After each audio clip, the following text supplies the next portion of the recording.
Hello students, आज मैं start कर रहा हूँ बाइनोमियल थ्योरम एंड पीएमआई का लेक्चर नंबर 2। पहले क्वेश्चन से स्टार्ट करते हैं। ये जेईई मेन 2007 का क्वेश्चन है। The sum of the series, इस सीरीज़ का सम पूछा गया है। तो मैं इसके एक काम करता हूँ, इसे एस एज्यूम कर लेता हूँ सीरीज़ को। S 20C0 minus 20C1 plus 20C2 minus 20C3। ये आधी टर्म है। मैंने पिछली क्लास में बताया था कि NCN माइनस आर का यूज़ करिए अगर आधी सीरीज तुम्हें मालूम है। तो मैं यूज़ कर रहा हूँ NCR। तो ये हो जाएगा 20C20 minus 20C19 plus 20C18 minus 20C17 plus 20C10। इससे पहले आएगा माइनस 20C11, फिर लास्ट में आएगा 20C10। इस तरीके से सीरीज चल रही है। देखिए जरा ध्यान से, ऑर्डर में। जिसके नीचे ऑड नंबर है उसके साथ तो माइनस आता है, और जिसके नीचे इवन नंबर उसके साथ प्लस आता है। ऐसे देख लीजिए, मैं 20C11 माइनस आएगा। अब इस सीरीज को अगर मैं ऐड करता हूं तो एक बात देखिए,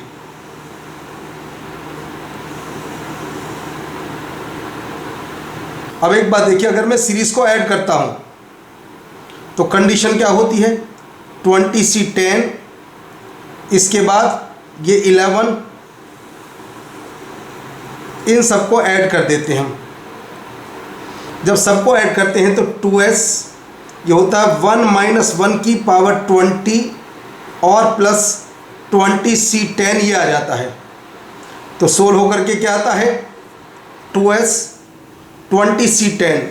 तो आंसर आ जाता है S is equal to 1/2 20C10।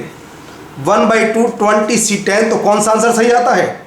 यह आता है B answer, is correct answer.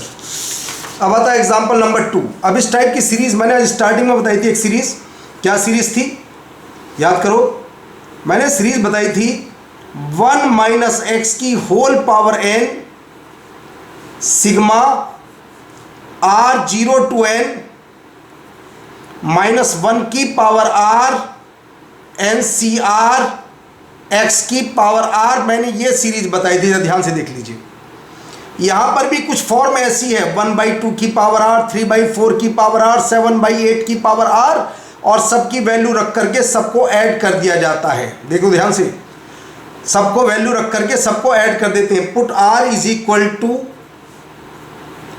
1/2, 3/4, देखो 3/4 की होल पावर R है, 7/8, 15/16 इन 1 एंड ऐड, और सबको ऐड कर दीजिए तो क्या होता है देखते हैं। सिग्मा, ये तो क्वेश्चन ही था, वही आ जाएगा।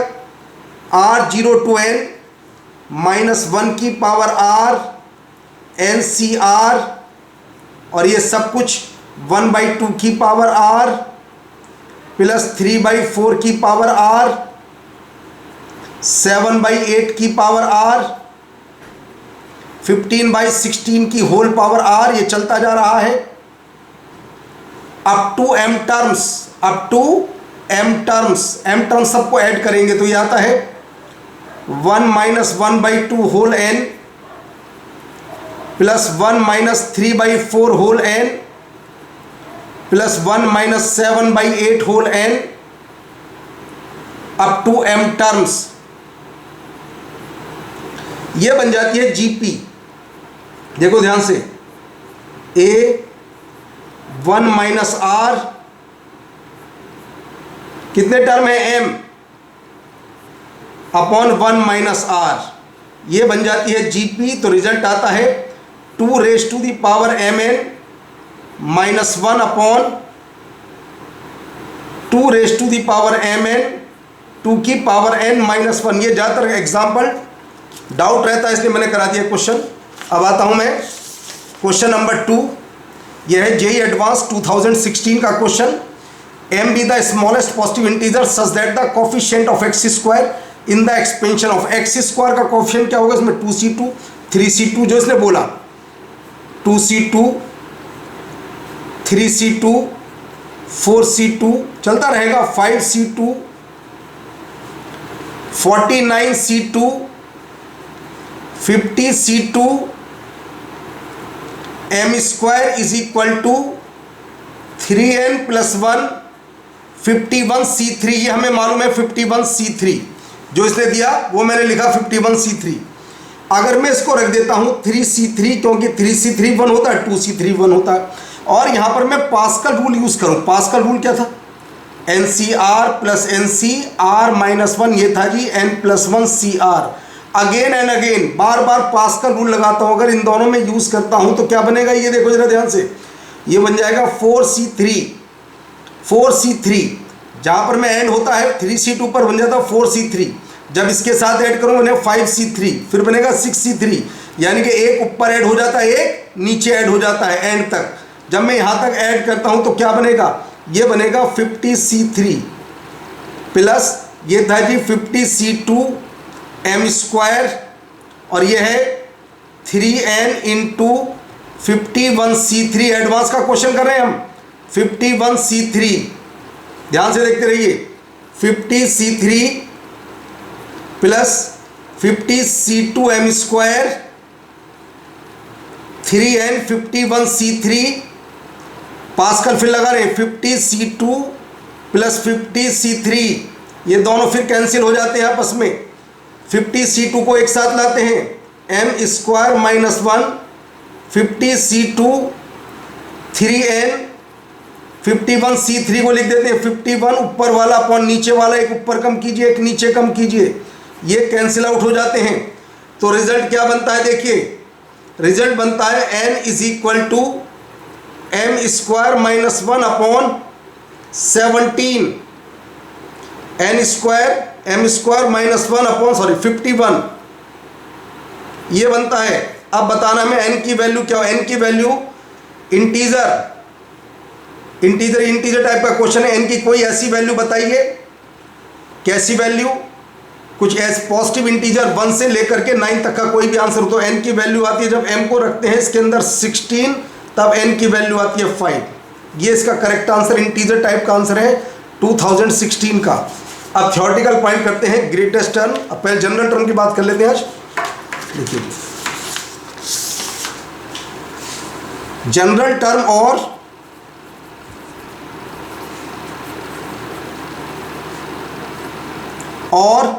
r plus 1th term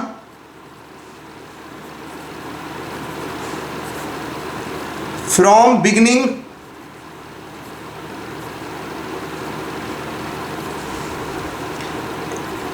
in the expansion of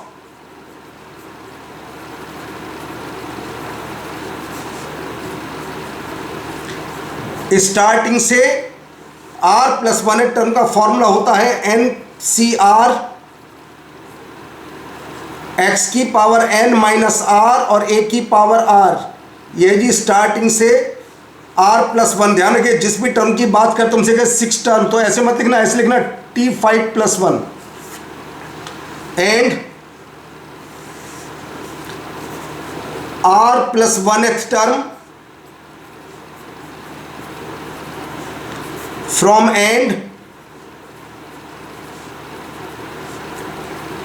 in the expansion of x plus a raised to the power n is equal to r plus 1th term from beginning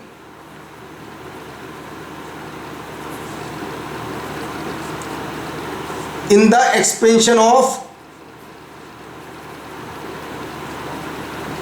इसमें काम करिएगा, इन दोनों को आपस में इंटरचेंज कर दीजिए तो स्टार्टिंग से निकाल दीजिए। कुछ तुम्हें कोई फॉर्मूला याद करने की आवश्यकता नहीं है, क्योंकि जो टर्म स्टार्टिंग से नंबर होता है वही लास्ट टर्म होती है। अगर स्टार्ट से सेकंड तो लास्ट से सेकंड, इस तरीके से। तो क्या करेंगे, दोनों को आपस में इंटरचेंज कर देते हैं तो रिवर्स ऑर्डर में आ जाता है। तो ये फॉर्मूला बनेगा NCR, फर्स्ट हो जाएगा a n minus r, second होगा यहाँ पर x की पावर r। इस तरीके से ये बना लास्ट से r plus 1th term, and से r प्लस 1th टर्म। बस दोनों कोफिशिएंट को आपस में इंटरचेंज करके स्टार्टिंग से निकाल दीजिए। अब इसके ऊपर क्वेश्चन आता है in the binomial expansion of the sum of fifth and sixth term, fifth and sixth term is 0। हम ऐसे करें, इसे ऐसे लिख देते हैं जी, T5 upon T6 is equal to -1। JEE Main 2007 का क्वेश्चन है, मैंने बताया था पहले T4 + 1 करके लिखना, कभी क्वेश्चन गलत नहीं होगा। -1 NC4 फर्स्ट पर दोनों का डिफरेंस n-4 और -b⁴ अपॉन NC5 फर्स्ट पर दोनों का difference n-5 -b⁵ is equal to आता है -1। तो क्या पूछा जाता है कि a और b का रेशो बताइए। लीजिए आ जाता है a upon b NC5 upon NC4, formula n-r + 1 upon r। लीजिए n-4 अपॉन 5 करेक्ट आंसर, ये डी आ जाता है। जेई में 2007 का क्वेश्चन था। अब आते हैं क्वेश्चन नंबर 4 पर। If the coefficient of x की power 7 in the x is equal to, इसमें कहता है x की पावर 7 का कोफिशिएंट इसके अंदर, यह टर्म नहीं कर रहा तो हम क्या करें, tr + 1 निकालते हैं। tr + 1 11cr ax² की whole power 11 minus r 1 upon bx की whole power r is equal to 11cr a की power 11 minus r 1 upon b की पावर r और x की पावर 22 माइनस 3r। अब हमें गिवन है x की पावर 7 चाहिए, तो हम क्या पुट करेंगे, 22 माइनस 3r को 7 रख देते हैं तो r आ जाता है 5। क्या x की पावर 7 कब आएगा, तो देखिए जब r को 5 रखते हैं, T5 + 1 11c5 a की पावर 6 अपॉन b की पावर 5 और x की पावर 7। अब नीचे वाला ऊपर वाले के हाफ से ज़्यादा तो नहीं है, बिल्कुल नहीं है। Therefore coefficient of x raise to the power 7 is equal to 11c5 a की पावर 6 अपॉन b की पावर 5, इक्वेशन नंबर 1। जो इसने बोला मैंने वो लिखा। एंड फिर कहता है x की पावर -7 का कोफिशिएंट, तो इसका भी निकाल देते हैं। अब की बात कैपिटल है, tr + 1 11cr फर्स्ट पर दोनों का डिफरेंस और बाद वाले पर नीचे वाला, ये लीजिए और थोड़ा सिंप्लीफाई, 11cr a की पावर 11 माइनस r b की पावर r और -1 की पावर r और साथ साथ x की पावर 11 माइनस 3r। यहाँ पर हमें क्या पुट करना, -7 कहता है, 11 माइनस 3r को रखिए -7, तो लीजिए r आता है 6। तो T6 + 1 क्या आता है, देखो जरा, 11c6 a की पावर 5 अपॉन b की पावर 6 और x की पावर -7। कोफिशिएंट ऑफ x की पावर -7, जरा ध्यान, नीचे वाला ऊपर वाले के हाफ से ज़्यादा है, तो NCn-r लगा देते हैं। a की पावर 5 अपॉन b की पावर 6 फ्रॉम 1 and 2। इसने एक बात कही, 1 और 2 दोनों आपस में इक्वल हैं, कोफिशिएंट ये इसके इक्वल है, यानी कि हमें गिवन है दोनों आपस में इक्वल हैं। 11c5 a की 6 अपॉन b की 5 इक्वल है 11c5 a की 5 b की पावर 6, तो आता है ab is equal to 1 is correct answer आता है। ab is equal to 1, A answer is correct answer आता है। The term independent of x, मतलब इंडिपेंडेंट जिसमें x की पावर 0, ऐसा क्या टर्म इंडिपेंडेंट ऑफ x। जरा बात को ध्यान से दे, ऐसे क्वेश्चन करने का तरीका क्या होता है। नीचे पावर 1/3 है, या तो एक काम करिएगा, इसके अंदर एलसीएम 3 है, तो लेफ्ट में हम करते हैं काम, x को मान लें लैम्डा की पावर 3 और दूसरे वाले मान लें, या ऐसी काम चल जाएगा, तो लैम्डा की 3 + 1 अपॉन नीचे आता है λ² माइनस लैम्डा + 1। और बाद वाली कंडीशन में,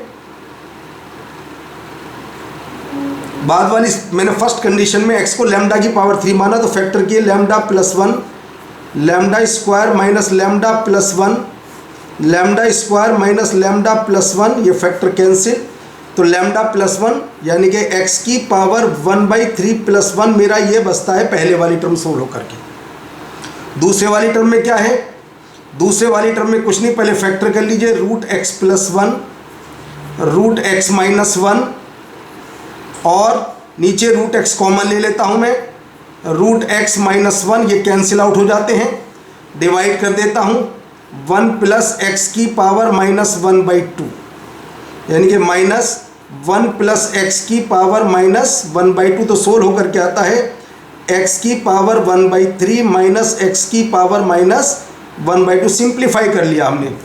अब कहता है सिंप्लीफाई करने के बाद x की पावर 1/3 माइनस एक्स की पावर माइनस 1/2 की होल पावर 10 के अंदर हमें इंडिपेंडेंट ऑफ x, तो पहले TR प्लस 1 NCR x की पावर 1/3 की होल पावर 10 माइनस r, और बाद वाले पर नीचे वाली पावर ये लीजिए r। इंडिपेंडेंट कहता है तो 10/3 minus r/3 minus r/2 equal to 0।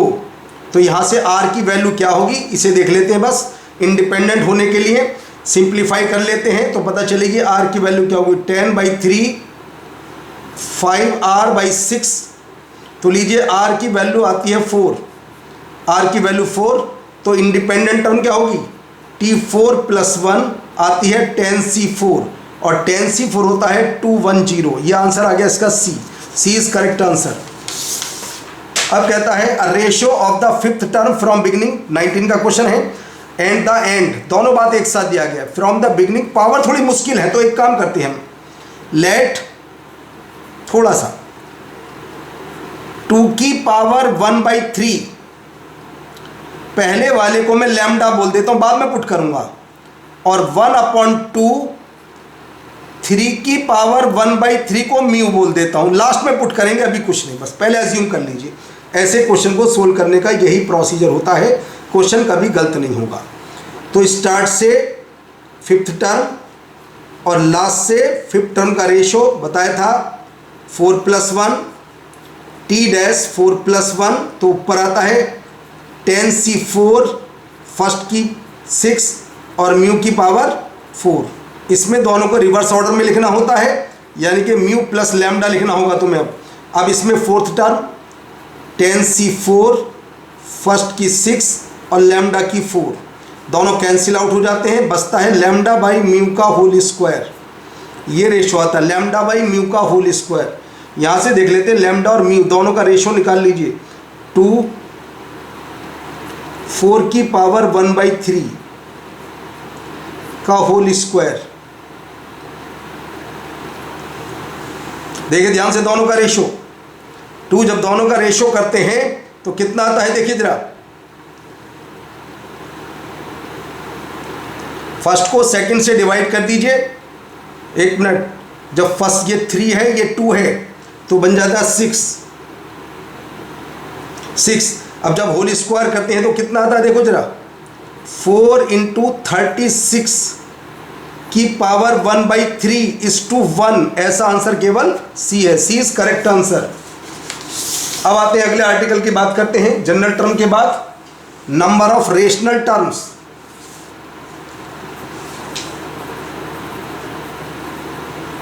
Number of rational terms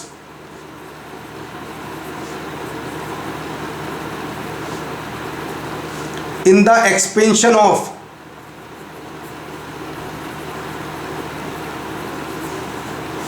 rational term बताने हैं, फ्री फ्रॉम रेडिकल टर्म्स का नंबर ऑफ रेशनल टर्म्स और फ्री फ्रॉम रेडिकल टर्म्स और free from radical,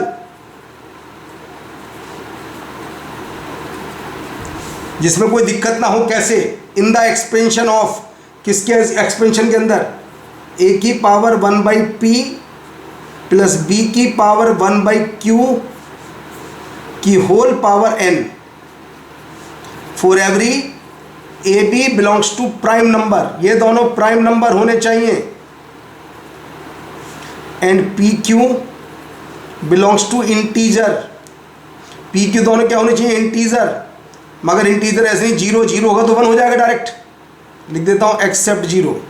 P q belongs to integer और r की value, r बाद में, पहले जनरल टर्म निकालेंगे t r plus 1।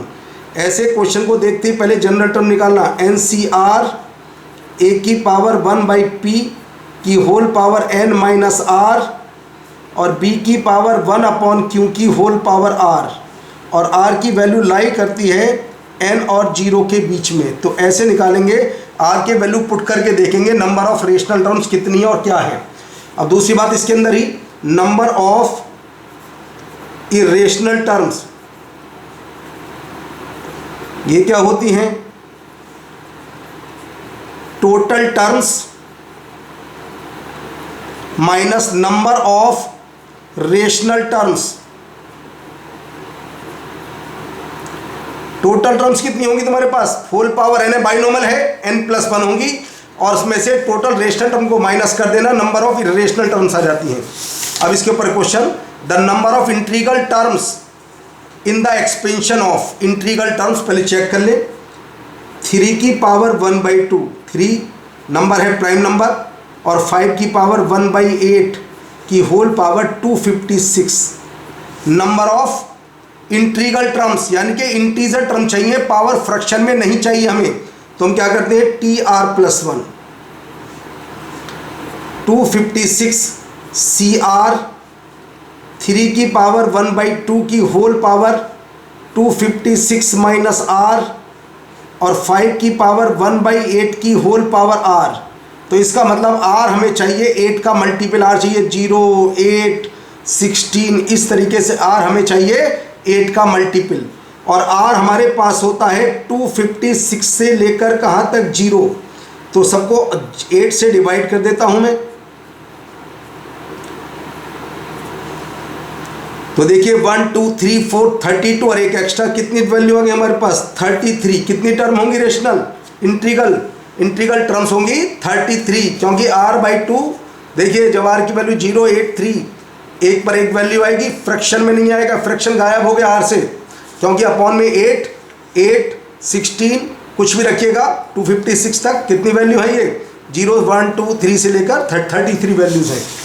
The sum of the coefficients of integral powers of x in the binomial. अच्छा, जब इसकी पावर इवन होंगी 2 4 6, तो मैंने तुम्हें एक कंसेप्ट बताया था आज, ये लिखिए जी, x प्लस a की whole power n, x minus a की होल पावर n, याद करिए बहुत इंपॉर्टेंट होता है, बताया था। इवन पावर कह रहा है मुझे, पावर 2 4 6 8 चाहिए ऐसे, तो 1 प्लस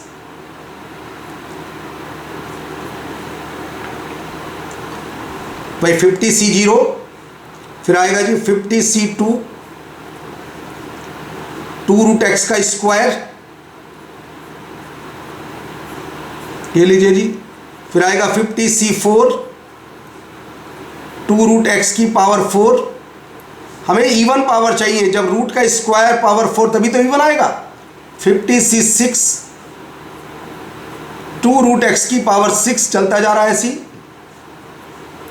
लास्ट में 50c50, 2√x की पावर 50, ये आ जाता है जी। क्या पूछा जाता है जी, इसमें कंडीशन में कहता है ये डायरेक्ट, देखिए बात को ध्यान से, इवन पावर का सम कह रहा है, sum of the coefficient of integral powers of x, तो दोनों साइड में अगर मैं x को 1 रख देता हूं तो क्या हाल होता है देख लेते हैं जरा। जब x को 1 रख देते हैं तो क्या होता है जी, 3 की पावर 50 प्लस 1/2 ये आ जाता है, और इधर आता है 1 प्लस, जब x को 1 रख रहे हैं हम, 50c2, 2 का स्क्वायर, 50c4, 2 की पावर 4, 50c6, 2 की पावर 6, चलता जा रहा है, लास्ट में 50c50, 2 की पावर 50। तो आंसर आ गया हमारा 3 की पावर 50 प्लस 1/2, ये इसका करेक्ट आंसर है। उसने कहा the sum of integral powers of x, sum of coefficient integral power, zero भी क्या होता है, जीरो भी इवन होता है, 0 इवन 0 2 4, तो यहाँ पर था x की पावर 0 कंसीडर करके 3 की 50 प्लस 1/2, ये आंसर आ जाता है सही। The total number of irrational terms in the binomial expansion, पहले रेशनल निकाल लें, TR+1 60 CR 7 की पावर 1/5 60 माइनस R माइनस 3 की पावर 1/10 की होल पावर R, तो पता चल जाता R होगा 10 का मल्टीपल, R होगा 0 10 20 30 40 50 60, तो कितनी टर्म है ये 7। रेशनल टर्म है, नंबर ऑफ रेशनल टर्म्स ये आती है 7, hence number of irrational terms ये होंगी 61 माइनस 7, ये आंसर आ गया 54, यानी कि आंसर आ गया सी, ये आ गया नंबर ऑफ इरेशनल टर्म्स। कितनी होंगी इरेशनल टर्म, ये आ जाती है हमारे पास नंबर ऑफ इरेशनल टर्म्स। अब आता है मिडिल टर्म,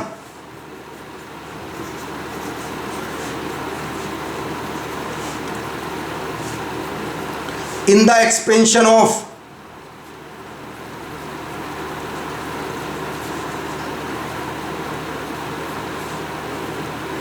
इसमें दो बातें हैं। पहला पॉइंट, अगर n इवन है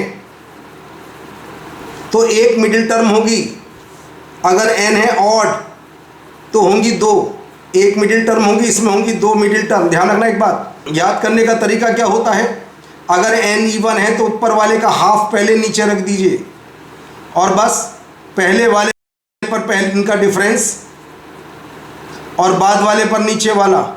अब बाद में लिखिए कौन सी टर्म है जी, ये है जी n/2 + 1 एक टर्म, और जब इवन है ऑड है तो ऑड वाले में क्या करना है, टोटल टर्म कितनी होंगी n+1, टोटल टर्म होंगी n+1, तो इससे थोड़ा सा कम और थोड़ा सा ज़्यादा, n का आधा कितना होगा n/2, तो एक बार तो होगी t n/2 - 1। मैं सोल्व करके दिखा देता हूँ, देखिए n ऑड है तो टोटल टर्म कितनी होंगी n+1 होंगी इवन, और जब इवन होंगी तो उस केस के अंदर तुम्हारे पास दो टर्म होंगी, एक तो n+1/2 भी और एक होगी n+2/2, तो हम ऐसे याद करते हैं t n-1/2 and t n+1/2, two middle term, ये दोनों होंगी टू मिडिल टर्म। अगर n ऑड है तब दो मिडिल टर्म होंगी और n इवन है तो एक मिडिल टर्म होंगी, इस केस में ये दोनों मिडिल टर्म होंगी। कंडीशन को सोल्व कर सकते हो आराम से जब भी चाहो। n+1/2 एक तो होगी n+1/2th और एक होगी n+3/2th। जब देखें कंडीशन तो ऐसे लिखते हैं t n+1/2th कैसे लिखा जाता है, t n-1/2 + 1th ऐसे, और t n+3/2th ये कैसे लिखा जाएगा, t n+1/2th + 1, तो हम यहाँ +1 और एक ये +1, दो मिडिल टर्म होंगी इस केस के अंदर। याद करने का तरीका होगा, एक होगी n-1/2 x की पावर, दोनों का डिफरेंस, और बाद वाले के ऊपर नीचे वाली पावर n-1/2, एंड एक होगी n+1/2 पहले वाले पर दोनों का डिफरेंस और बाद वाले पर नीचे वाला, ये होगी जी मिडिल टर्म, दो मिडिल टर्म। देखिए ध्यान से, अगर n इवन है तो केवल एक मिडिल टर्म, बस /2 कर देना NCn/2, अगर n ऑड है तो बस ऐसे NCn-1/2, एक बार NCn+1/2, दो मिडिल टर्म होंगी इसके अंदर। इस कंडीशन से डायरेक्ट रिजल्ट आता है, मैंने यहाँ एक्सप्लेन करा। अगर n ऑड है तो n+1 इवन होगी, एक टर्म तो होगी n+1/2, एक दूसरी होगी n+3/2 +1 कर दीजिए, तो ये t n+1/2 t n, पहले +1 की फॉर्म में लिखना होता है इसे +1, तो एक टर्म ये होगी और एक टर्म ये होगी। n is even, then greatest coefficient क्या होता है?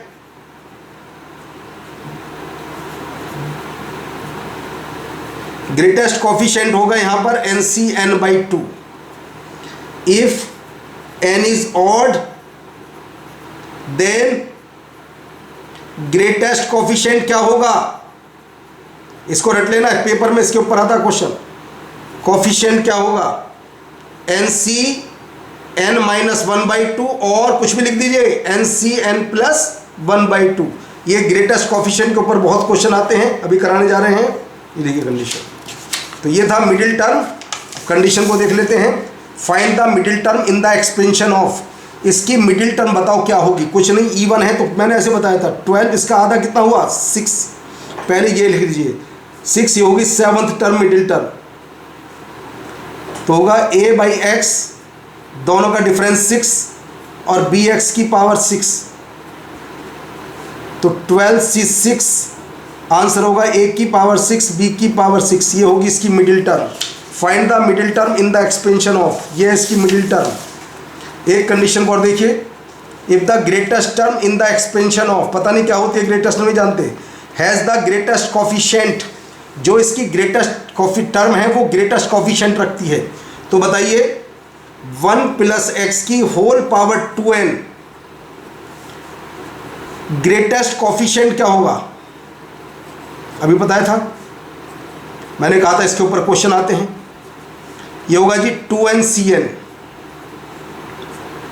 इवन है तो ये होगा कोफिशिएंट, इसमें x नहीं आएगा, ग्रेटेस्ट कोफिशिएंट। ये कहता है greatest term in the expansion has the greatest coefficient, तो जो ग्रेटेस्ट टर्म है उसके अंदर ये ग्रेटेस्ट कोफिशिएंट है, तो बताइए टर्म का नंबर क्या होगा? Tn+1। तो बस बाद वाले पर नीचे वाली आ जाती है, ये लीजिए। अगर Tn+1 की बात करता हूँ, ये सबसे बड़ी टर्म है, यानी कि आगे आने वाली टर्म से भी ज़्यादा होगी और बैक वाली टर्म से भी ज़्यादा होगी, ये कहना चाह रहा है। इधर से भी ज़्यादा और इधर से भी ज़्यादा। एक बार इन दोनों को साथ ले लेते हैं, एक बार इन दोनों को साथ। जब इन दोनों को साथ लेते हैं तो आता है Tn+1/Tn, 1 से ज़्यादा आता है, तो क्या जी लिखेंगे जी? 2nCn x की power n upon 2nCn-1 x की पावर n-1, 1 से ज़्यादा। तो बताइए सोल्व होकर क्या आता है? इसको सोल्व करते हैं, क्या आता है सोल्व होकर के? n-r+1/r, x 1 से ज़्यादा, x आता है ग्रेटर देन n/n+1, x इससे ज़्यादा आता है, x ग्रेटर देन n/n+1। दूसरी कंडीशन, अब इन दोनों को साथ लेते हैं, Tn+2/Tn+1 <1। सोल्व करते हैं तो ये आता है 2nCn+1 x की power n+1 upon 2nCn x की पावर n <1। तो इसे सोल्व करके क्या आता है देख लेते हैं इसे भी जरा। इंटीजर टाइप का क्वेश्चन है ये। सोल्व होकर के आता है जी 2n-r+1/r फॉर्मूले के अकॉर्डिंग <1। तो आता है x n+1/n। तो हमें पता चल जाता है x की वैल्यू किसके बीच में लाई करेगी? n+1/n, n/n+1 इस बीच में लाई करेगी x की वैल्यू। अब क्वेश्चन में क्या देता है?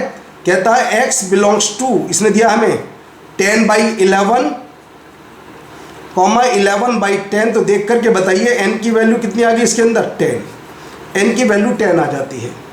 The fourth term in the expansion of, अब कहता है फोर्थ टर्म यानी कि T3+1 एक्सपेंशन के अंदर MC3 फर्स्ट की पावर m-3 और 1/x की पावर 3, ये हमें मालूम है n/4, n हमें मालूम है। अब कंडीशन देखिए, x तो मुझे चाहिए नहीं तो मैं सोल्व कर लेता हूँ थोड़ा सा।